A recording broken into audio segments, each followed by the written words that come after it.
4월은 잔인한 달이란 말은 들어봤어도 5월, 죽음의 달 5월이란 말은 들어본 적이 없습니다. 근데 제가 어제 저녁에 주일 예배를 다 마쳐놓고 집에 들어가 잠깐 쉬면서 신문을 보는데 사설 제목이 5월 죽음의 달, 그래서 1년 중에 가장 화려하고 푸르른 계절이 5월인데 무슨 5월이 죽음의 달이야? 그리고 신문을 자세히 읽어보니까 5월 달에 사살이 가장 많답니다, 1년 중에서. 그리고 왜 그런 이유에 대해서 쭉 써놨길래 이해가 되었습니다. 참 푸르른 5월이지만, 가정의 달 5월이지만 5월에도 괴로운 일이 많은가 보구나, 항상 그렇답니다. 여러분, 주님의 평강이 여러분 마음을 늘 주장하시기를 예수님 이름으로 축복합니다. 옛날 서울의 한 동네에서 할아버지가 잠을 자다가 그만 실수로 손자를 이불 밑에 깔고 자는 바람에 아기가 그만 죽고 말았습니다. 며느리는 할아버지의 실수로 손자가 죽었다는 것을 알면 할아버지 마음이 얼마나 아프실까. 그래서 아기를 몰래 죽은 아기를 안고 나와서 남편에게 이 사실을 알렸습니다. 남편이 자초지는 걸 듣고는 예끼 이 불효자식 같은 놈, 할아버지 마음을 그렇게 아프게 만드시다니, 그리고 뺨을 호되게 내리 때렸습니다. 그러더니 아이가 막 우는 거예요. 죽은 줄 아기가 살아난 것입니다. 이 얘기가 소문이 나서 임금님이 듣고는 그 동네를 효자동이라고 이름하였답니다. 지금 서울에 경복궁 뒷중에 가면 효자동이란 동이 있어요. 김희아 집사님은 서울 사람이 아니라 모르잖아요. 저는 서울에서 살았기 때문에 알아. 서울에 가면 효자동이라는 동네가 있죠. 네. 공자는 말하기를 나무는 가만히 있으려 하나 바람이 가만두지 않고, 자식이 효도하려 하나 부모가 기다려주지를 않는구나. 그리고 탄식했답니다. 옛날에는 단명했기 때문에 부모님들이 일찍 돌아가셨어요. 부모님 살아계실 때 효도를 다해야 함을 강조하는 말입니다.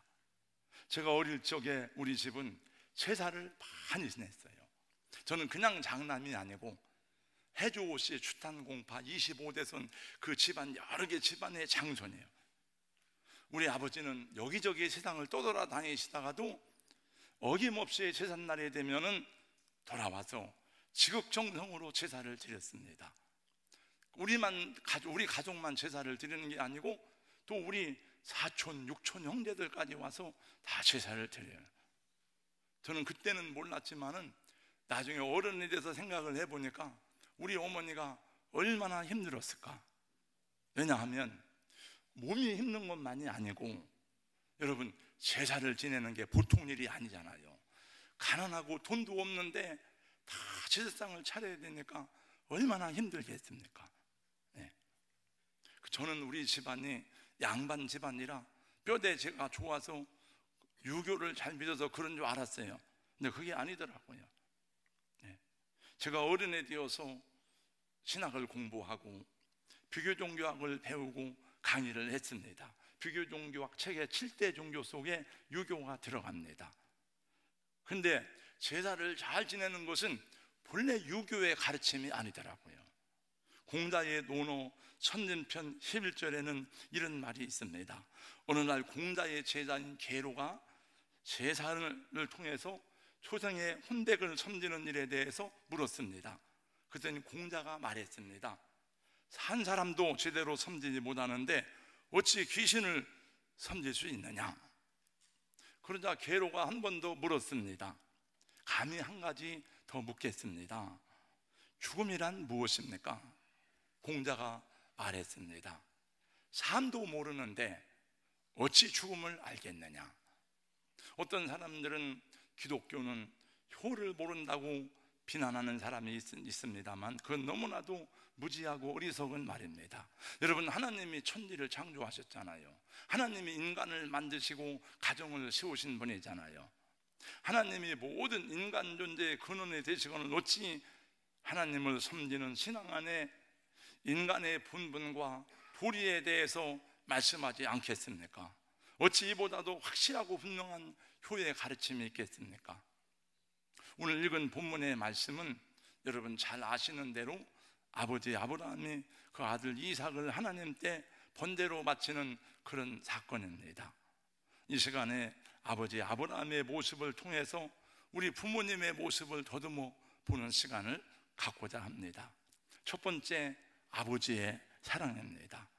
아브라함은 아들 이삭을 사랑했습니다.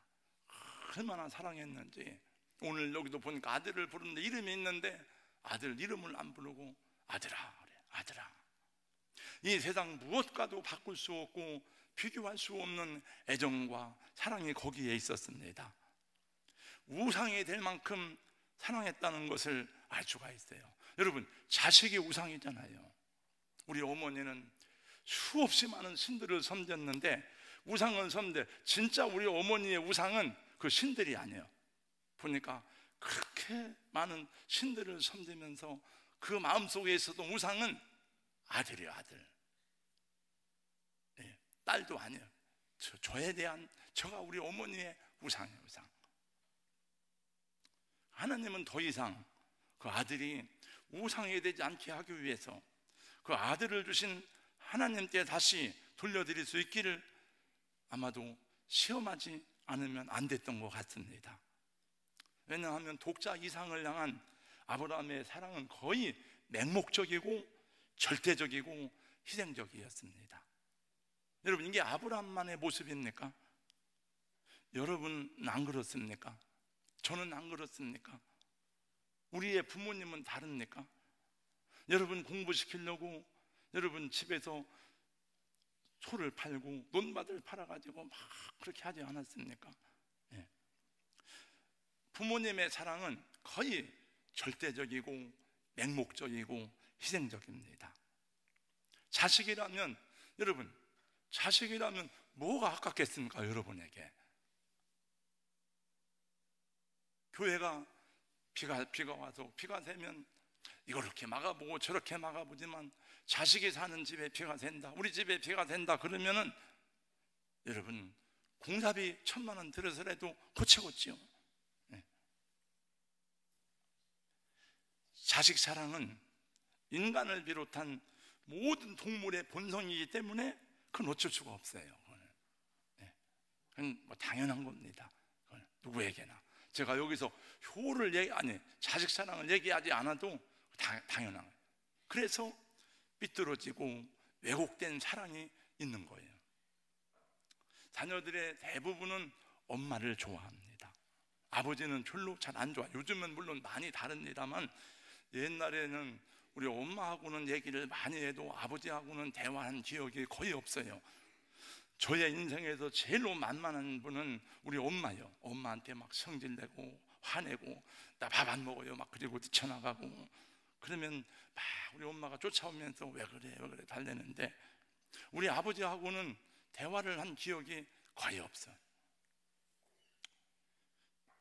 옛날 어른들은 대부분 그래요. 왜냐하면 아버지는 말을 잘 안 해요.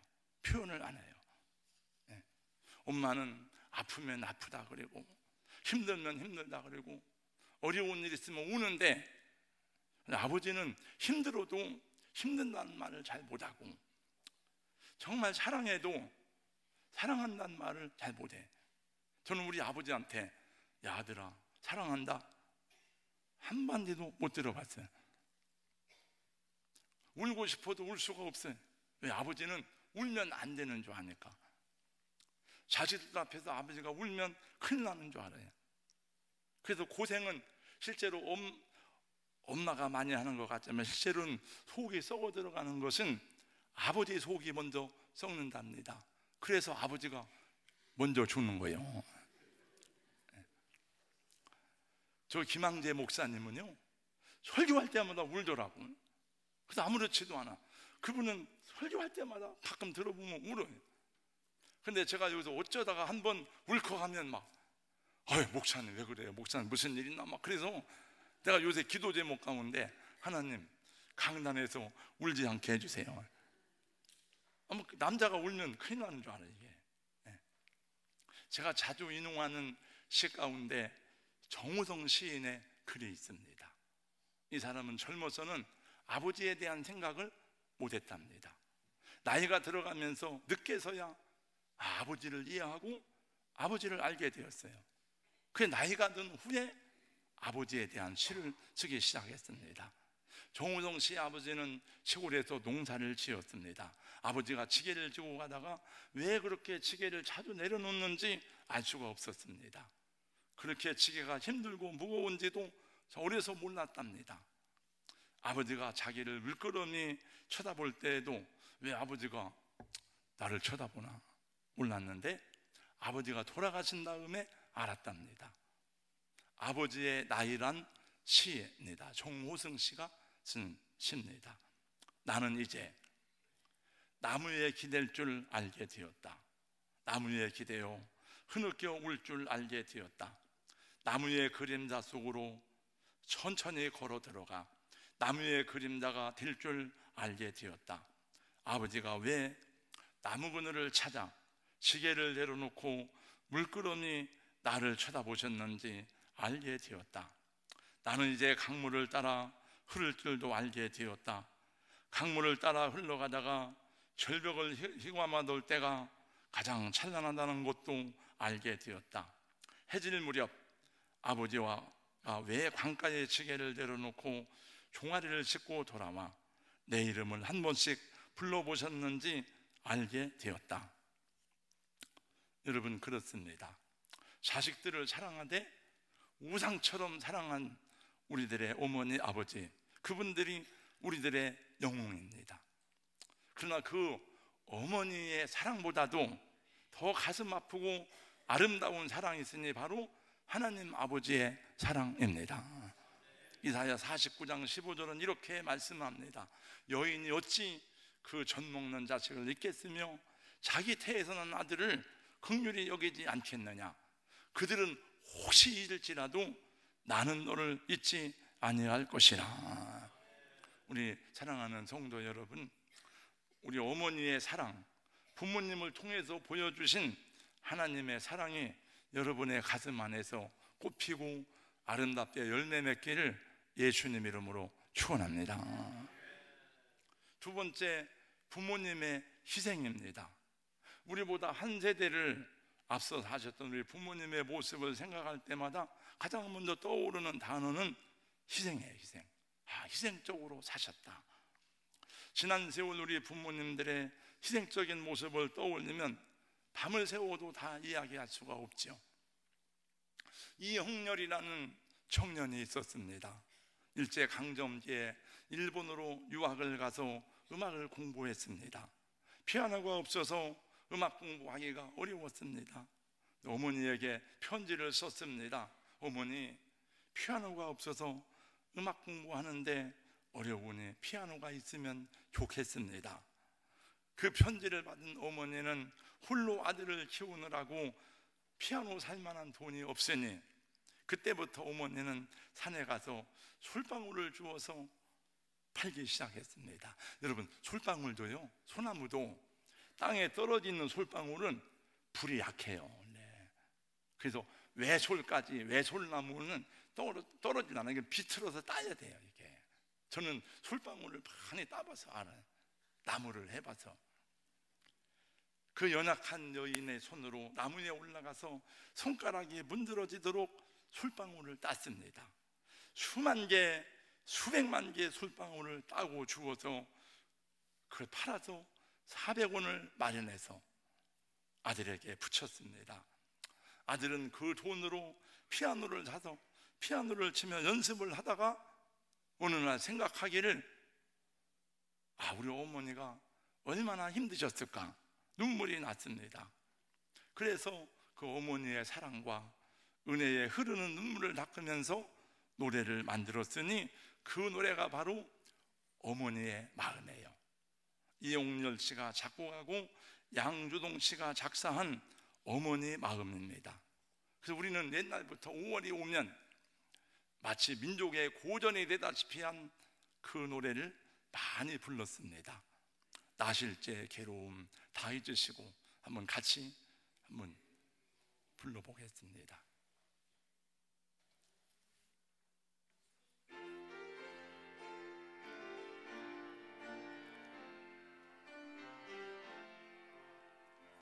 나실제 괴로움 다 잊으시고 기르실제 밤낮을 애쓰는 마음 진자리 많은 자리 가라니시며 손발이 다 닳도록 고생하시네 하늘 아래 그 무엇이 놀다리요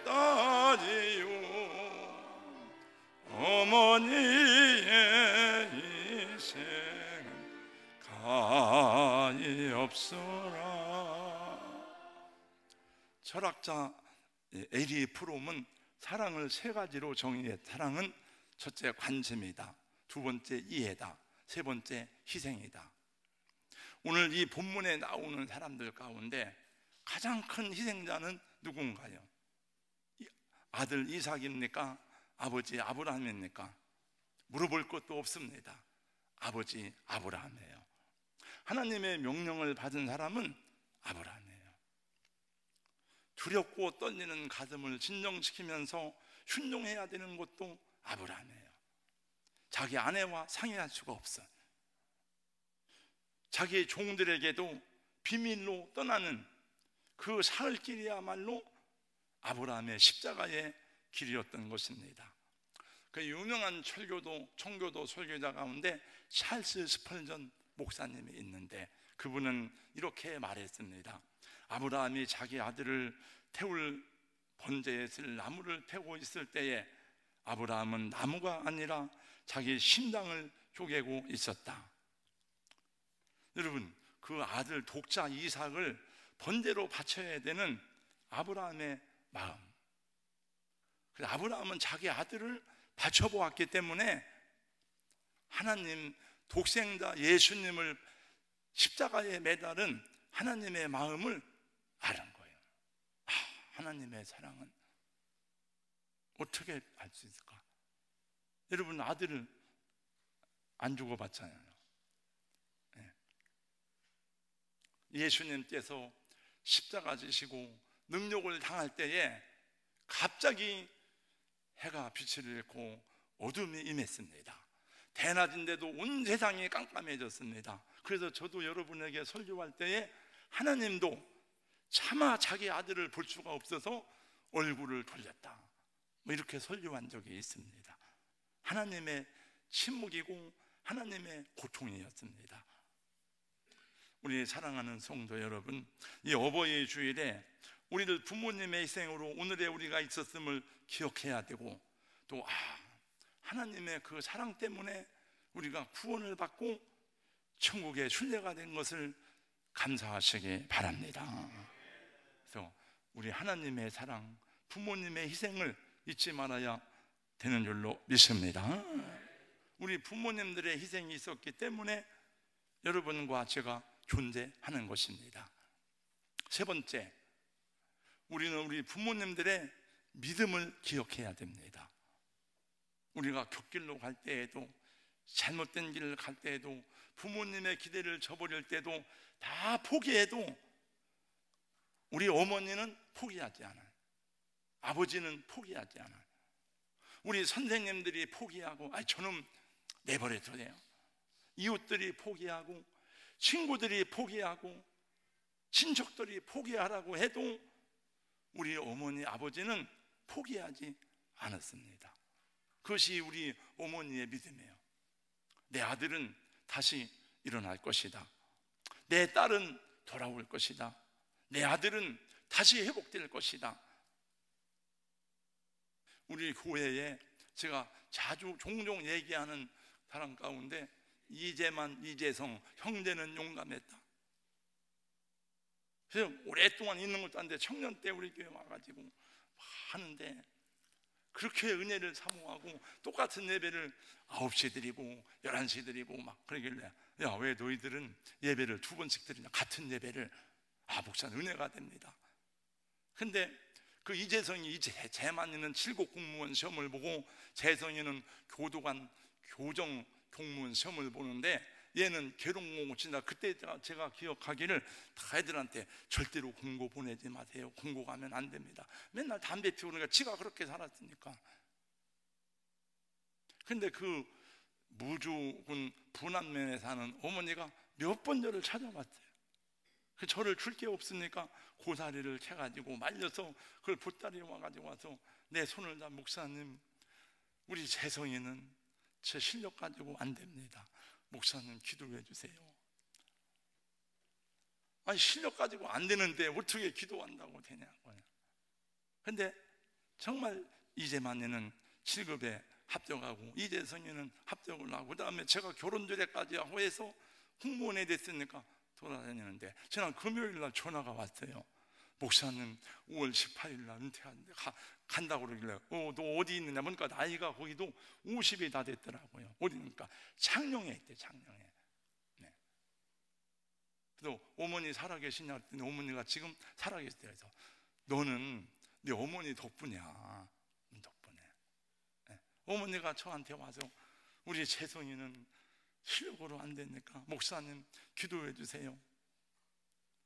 그러니까 어머니의 기도로, 어머니의 사랑으로 살아가는 거죠. 어거스틴의 어머니 모니카는 아들이 도저히 돌아올 수 없는 만이교에 빠져서 탕자의 생활을 하던 그때에도 눈물로 기도하고 또 기도하고 아들이 가는 곳마다 찾아낸다. 근데 오죽하면 암브로시오스 감독이 말했습니다. 그 모니카를 위로하기 위해서 눈물의 자식은 망하는 법이 없습니다. 결국은 그 어머니의 기도를 통해서 유럽의 탕자가 돌아왔으니 그가 바로 그 유명한, 여러분 우리 신학에서는 그래요, 예수님, 사도, 속사도 바울, 어거스틴, 칼빈, 어거스틴이 아우구스티누스, 우리말로 어거스틴이요. 그는 철학자요, 세계적인 역사에 남는 신학자가 되었습니다. 본문의 아브라함을 보세요. 아들을 바칠 때에 믿음으로 드렸다고 히브리서는 말씀합니다. 아브라함은 시험을 받을 때에 믿음으로 이삭을 드렸으니 했어요. 여기서 말하는 믿음이란 무엇을 말합니까? 그는 하나님을 향한 믿음을 말하기도 하지만은 아들에 대한 믿음이에요. 아들에 대한 믿음. 우리 아들은 내가 죽으러 가지만 지금 다시 살아난다, 다시 돌아온다. 이 아들은 하나님의 약속이 있다. 이 아들은 하나님의 뜻이 있다. 여러분 5절을 보세요. 아브라함이 그 종들을 밑으로 있으라 그래요. 산 밑에 있으라. 그리고 둘이 올라가는 거예요. 그러면서 종들에게 뭐라고 말하는가 하면은 내가 이 아들과 함께 가서 하나님께 예배하고 너희에게로 돌아오리라 그래요. 그 둘이 올라가는데 이게 여러분 예루살렘이에요. 예루살렘 성전, 나중에 여기다가 성전을 졌습니다. 아무리 생각해도 아들이 이해가 안 되는 거예요. 여러분 번제를 드리려면, 번제는 목 다 자리 자르고 내장 빼고 몸만 태워서 드리는 건데 제일 중요한 게 제사에서 제물이잖아요. 근데 제물이 없는 거예요. 그래서 물어보자. 아버지, 번제할 불도 있고 칼도 있거니와 번제할 어린 양은 어디 있습니까? 8절 아브라함이 말합니다. 아들아, 내 아들아, 번제할 어린 양은 하나님이 자기를 위하여 친히 준비하시리라. 하나님이 준비하실 거야. 하나님이 예비하실 거야. 여러분 이것이 중요합니다. 아브라함은 순종하면서 끝까지 포기하지 않았습니다. 하나님을 믿었습니다. 그 믿음 안에 있는 자식을 믿었습니다. 그 하나님 안에서 약속된 아들의 미래를 보았습니다. 누가복음 15장 아들을 기다리는 아버지를 여러분들은 많이 보았습니다. 다 포기했습니다. 여러분, 다 실망하고 기억 속에서 사라졌지만은 아버지는 아들을 기다려. 어떻게 알아요? 뭐 성경과 뭐 상과가 멀리 있는데 자기 아들인 줄 알았어요. 왜? 기다리고 있었다는 거죠. 밤마다 문 열어놓고, 이제 문 열어놓고 기다리게, 아들이 언제 오나. 네. 여러분, 그러면 부모된 저와 여러분도, 이게 뭐 효도에 대한 얘기인데, 부모된 저와 여러분도 믿어야 하는 줄로 믿습니다. 그 믿음이 있는 사람이 기도하는 거예요, 여러분. 아, 기도해도 안 되네, 기도해도 안 돌아와. 그러면 안 돼요. 같이 해야지. 믿음은 기도는 우리 믿음의 가장 중요한 표현입니다, 여러분. 왜 기도 안 하세요? 인생이 걸어가는 길에는 수없는 고난과 시험과 장애물이 있습니다. 근데 그 모든 시험들 중에서도 가장 어려운 시험이 무슨 시험이에요? 자식과 관련된 시험이에요, 여러분. 사업에 망하고 돈이 떨어지고 여러 가지 교통사고를 나가고 질병에 걸려도 여러분, 그보다도 어렵고 힘든 시험이 자식에 관한 거예요. 내 자식이 허우적거릴 때에, 내 자식이 길을 잃고 방황할 때에, 내 자녀가 쓰러지고 넘어져서 고통스러워할 때에, 그게 여러분 모든 부모의 가장 가슴 아픈 일이죠. 아브라함도 많은 연단을 받았지만, 수없는 시험을 경험했지만, 이보다 더 큰 시험이 없어요. 이게 마지막 시험이에요. 네. 여러분들도 자녀 때문에 시험이 있죠. 부모님 때문에 어려움이 있죠. 시험 중에도 믿으시기 바랍니다. 여러분, 하나님을 믿으시고 하나님 안에 있는 우리 자녀들의 장래를 믿으시기 바랍니다. 여기에는 부모가 되신 분들도 있고, 또 자녀로서 부모님을 또 섬기는 분들도 있습니다. 부모님이 살아계신 자녀들이요, 부모님을 믿어주고 순종할 수 있기를 주님의 이름으로 축복합니다. 나이가 들면 잘 이치에 안 맞아요. 예를 들어서 제가 회의를 할 때 저는 많은 생각을 하고 기도를 하고 갔지만, 회의 중에 그 사람 툭툭 던지는 얘기는 기도하고 안 해본 얘기들이 많아요. 그래서 그때마다 착착 가슴이 막히기도 하죠. 그래서 이거는 제가 잘못 인도하는 것도 있어요. 왜냐하면 그걸 놓고 충분히 기도하고 교통하고 나누고 해야 되는데 저 혼자 그냥 생각하니까. 근데 부모님들이 그런 게 많아. 네. 여러분, 아들 이삭이 아버지가 하는 일을 이해했을까요? 여러분, 이해가 됩니까? 그게 번제단을 쌓아놓고는 다른 사람도 아니라 아들을 밧줄로 묶고 뭔가 결박을 했잖아요. 그리고 아들을 번제단 위에 올려놓는 거예요. 세상에 이런 미친 짓이 어디 있어요? 아니요, 아버지가 어쩌자고 이러시는 건가? 노망이 드셨나? 너무나 당황스럽고 이 아이가 어려웠지만은, 그러나 이삭은 아버지를 믿었습니다. 아버지에게 순종했습니다. 네. 때때로 부모님과 우리 사이에 이해되지 않는 일이 있을 것입니다. 그래도 믿어주고 순종하는 것이 우리의 도리인 줄로 믿습니다. 예수님이 그러한 삶의 모범을 보여줬어요. 여러분, 예수님도 십자가 지는 거는 너무나 두렵고 괴롭고 수치스러운 일이에요. 그래서 기도해서 3번, 하나님, 이 산을 떠나게 해주세요. 이 산을 내게서 벗어나게 해주세요.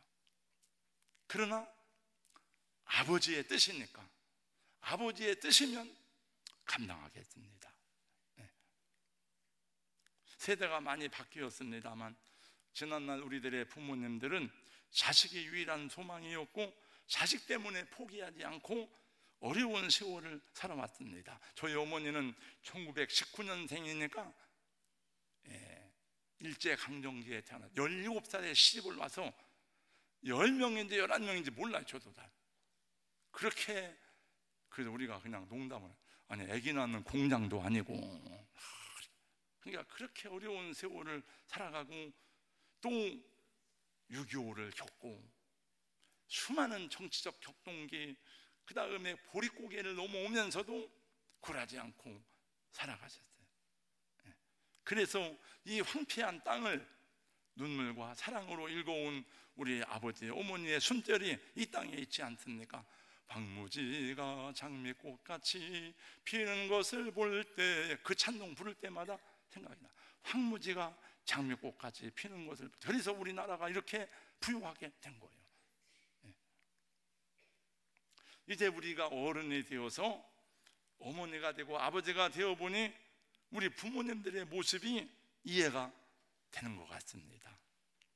우리 부모님들이 포기하지 않고 희생했듯이, 하나님이 포기하지 않고 우리를 구원하셨듯이 우리도 포기하지 말고 자녀를 위해 기도하고 부모님을 예수님께로 인도해야 되는 줄로 믿습니다. 제가 이제 은퇴를 해야 되니까 목양실에 있는 책들을, 제가 그저 이사 다닐 때마다 제일로 짐이 많은 게 책이에요. 책. 지금은 교회에 있으니까 이사 다녀도 그러지만 책을 나눠주고 버리고 그래도 남아가지고, 그러나 버리기가 아까운 책들은 제가 교역자들에게 나눠주고 그래요. 그 중에서도 끝까지 내가 안 버리고 내가 보고 내가 간직해야 될 책이 있는데, 그 책 중에 내 딸아 일어나라 내 딸아 책이 있어요. 김일권 씨가 쓴 책이에요. 뇌성마비에 걸린 딸을 위해서 포기하지 않고 기도하고 사랑해서 결국은 회복시키는 아버지의 이야기가 들려있는 간증책이에요. 이게 일어나라 내 딸아, 나는 너를 포기하지 않는다. 나는 너를 믿는다. 이곳에도 연로하신 우리 부모님들이 계십니다. 이 세상 살다 보니까 기력이 쇠하고 지나도록 자식을 키웠지만은 이 나이가 들으면 이제 다 외롭고 쓸쓸하고 고독하고 마음 편하게 의지할 때가 별로 없어요. 그런데 하나님께서 말씀하셨습니다. 야곱의 집이요 이스라엘의 집에 남은 모든 자요 내게 들을지어다. 배에서 태어남으로부터 내게 안겼고 태에서 남으로부터 내게 업힌 너희요, 너희가 노년에 이르기까지 내가 그리하겠고 백발이 되기까지 내가 너희를 품을 것이라.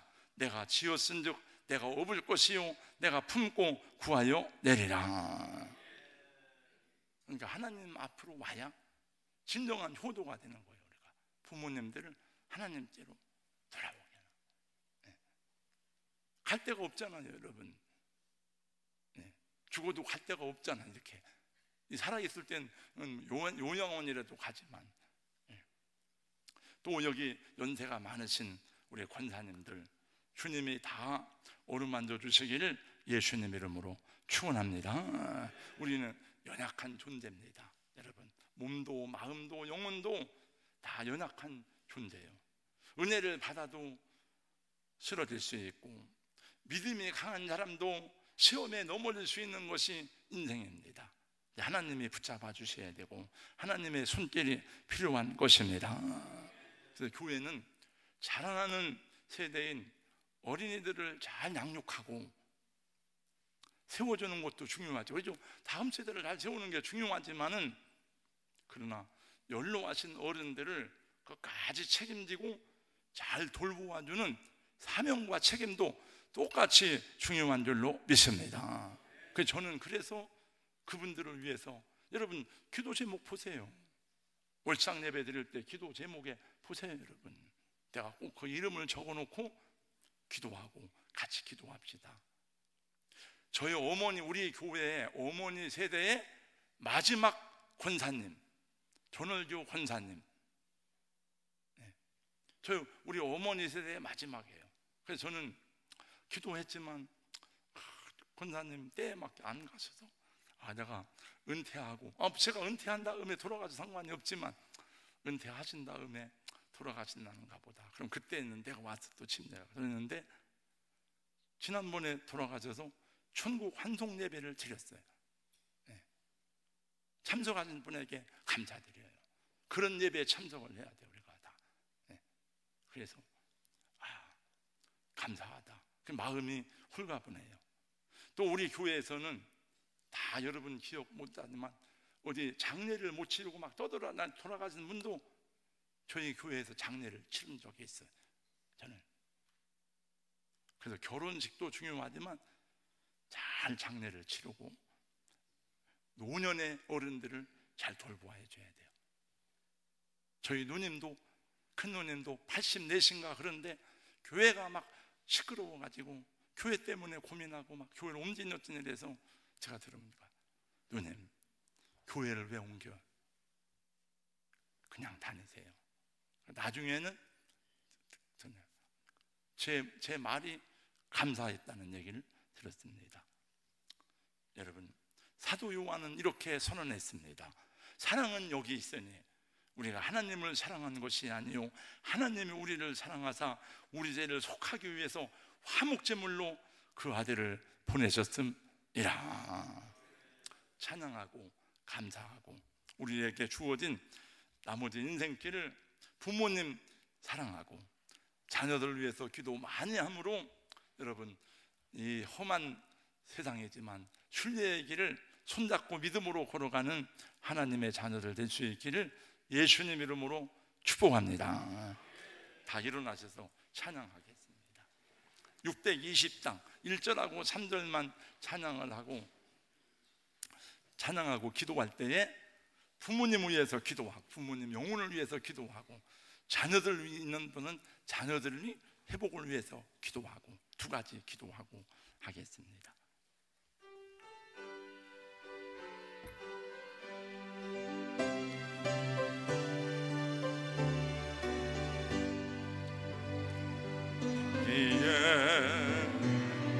우리 주의 은총 받은 자여라. 주께서 이 자리에 함께 계심을 아노라. 언제나 주님만을 찬양하며 따라가리니 시험을 할 때도 함께 계심을 믿노라. 이 믿음 더욱 굳세라. 주가 지켜주신다. 모든 밤에도 주의 밝은 빛 인도하여 주시오. 3절입니다. 여기에 모인 우리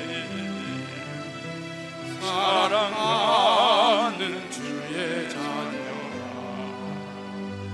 주께서 하신 바 우릴 통해 펼치신다.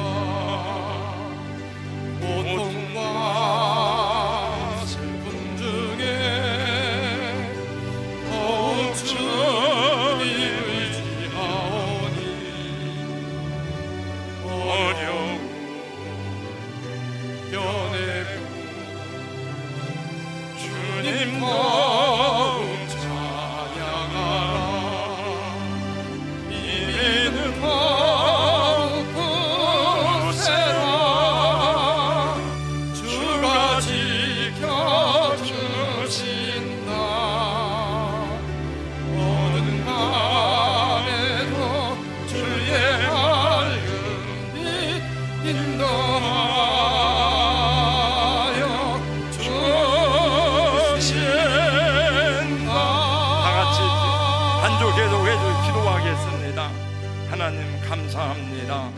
오늘 또 우리 하나님 앞에 기도합니다.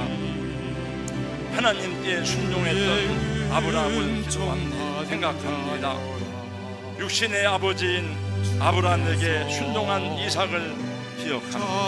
하나님 아버지 붙들어 주시고 도우시고 주의 은혜와 사랑 가운데 도와주로 성령님 인도하시고 세우시기를 주의 이름으로 간구하며 기도하옵나이다. 하나님이여 도우시고 함께하시고 아버지 부족한 종 또 용서하시고 하나님 또 우리 살아계신 우리 기억하시고 그 영혼과 심령을 평안하게 하여 주옵소서.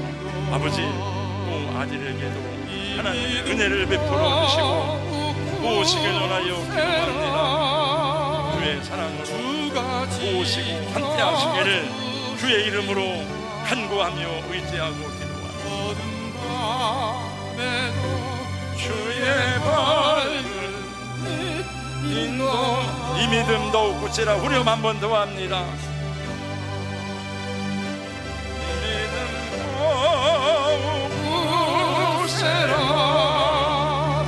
주가 지켜주신다. 모든 밤에도 주의 밝은 빛 인도하여 주신다. 하나님 감사합니다. 도저히 순종할 수 없는 명령을 받았지만은 아브라함은 영의 아버지이신 하나님께 그대로 순종하였습니다. 우리도 이 순종을 본받게 하여 주시옵소서. 육신의 아버지인 아브라함이 하는 일들이 이치에 맞지 않고 당황스럽고 놀라웠지만 이삭은 육신의 아버지에게 그대로 순종하였습니다. 이것이 우리에게 주신 믿음의 본이 되었사오니 주여 우리도 이렇게 순종하게 하여 주시옵소서. 예수님 이름으로 기도하옵나이다. 아멘.